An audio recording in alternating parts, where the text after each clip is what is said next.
Mabuhay Baitang Ika-10, narito na tayo sa huling araw ng ating aralin tungkol sa sariling pagpapahalaga bilang gabay sa pagpaplano sa buhay. Sa loob ng mga nakaraang araw, malalim nating tinignan kung sino tayo, ano ang mahalaga sa atin at paano natin ito magagamit sa pagbuo ng ating kinabukasan. Saludo ako sa inyong pagsisikap at sa inyong masusing pagninilay sa inyong pagpapahalaga at plano sa buhay. Bilang pangwakas ng takdang aralin, kayo ay inaasahang magsagawa ng isang interview sa 2 miyembro ng inyong pamilya. Layunin nito na mas maunawaan ninyo ang pagpapahalaga at ang mga desisyong ginawa nila sa buhay at kung paano ito makatutulong sa inyo bilang gabay.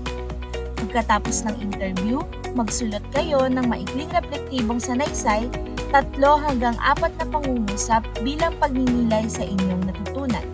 Gamitin ang mga tanong na ito. Una, ano-ano ang mga naging pagpapahalaga ng iyong mga magulang? Ikalawa, paano nila ito ginamit sa pagpaplano sa kanilang buhay? Ikatlo, ano ang kanilang payo para sa iyo? Dito lamang nagtatapos ang ating aralin. Maraming salamat at paalam!